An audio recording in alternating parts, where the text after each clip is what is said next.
Bună, numele meu este Maria, încântată de cunoștință că de nu prea ne-am văzut pe aici și în videoul de astăzi vom vorbi despre Samsung Galaxy Tab A10.5. Hai să vedem cum arată. Dar, înainte de toate, nu uita să te abonezi și să activezi notificările, iar mai apoi intră pe cel.ro/giveaway pentru a te înscrie în concurs.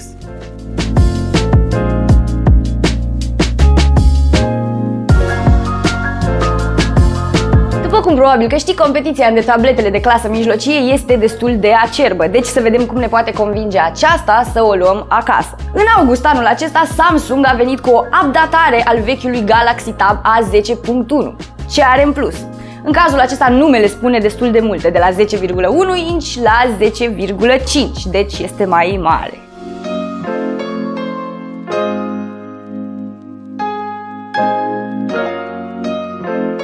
Pentru cei care se lasă convinși de detalii tehnice, are o rezoluție de 1920 pe 1200 pixeli, camera principală de 8 megapixeli cu f1.9, iar cea secundară este de 5 megapixeli cu f2.2.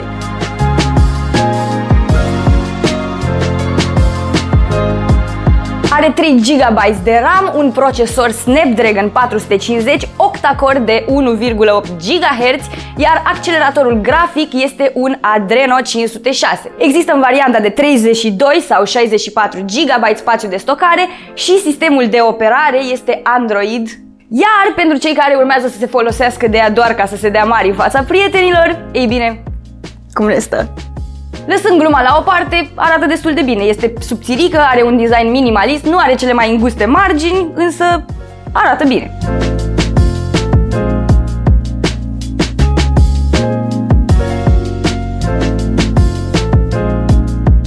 Putem aprecia funcția de reîncărcare rapidă, asta înseamnă că într-un timp rezonabil bateria se încarcă suficient pentru întreaga zi. Protecția sticlei Gorilla Glass 4 oferă protecție împotriva zgârieturilor și, de ce nu, chiar și a copiilor neîndemânatici.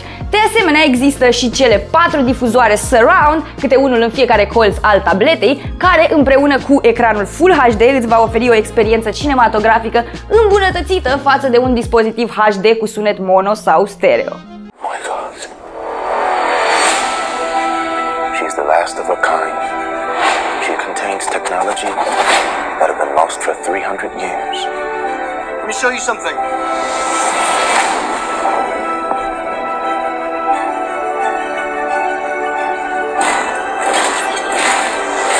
Înainte de a ne juca pe ea, hai să vedem cum s-a descurcat și în testele sintetice. Dar, având în vedere că avem de-a face cu un Snapdragon 450, nu ne putem aștepta la performanțe remarcabile. Hai să vedem cum s-a descurcat. În Antutu a scos 70.287, iar în Geekbench 741 single core și 3853 multicore.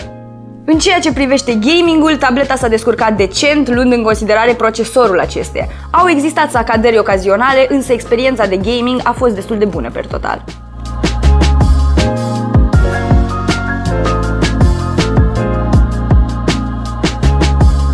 Așadar, performanța este suficientă pentru o sesiune light de gaming, consum media sau, cum spun unii, Netflix and chill.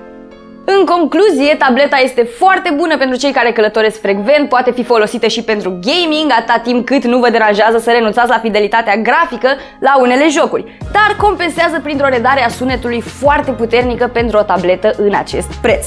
Din punctul meu de vedere, prețul este puțin cam piperat, dar se justifică prin faptul că este un produs destul de nou apărut pe piață, însă oferă ceva mai mult față de concurență.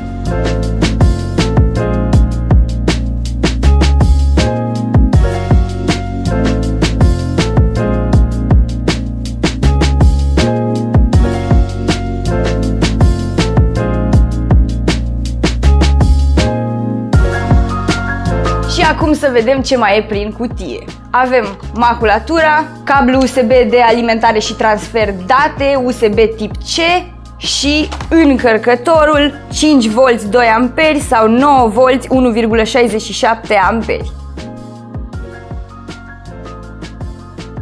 Ca o alternativă la acest produs, ai putea alege Huawei MediaPad M5, ce este asemănătoare cu cea prezentată mai devreme. De asemenea, dacă îți dorești un produs diferit, dar cu aceeași utilitate, ai putea să îți îndrepți atenția și către un iPad 9,7 din 2018. Acesta rulează, bineînțeles, iOS și vei avea parte de o experiență de utilizare diferită.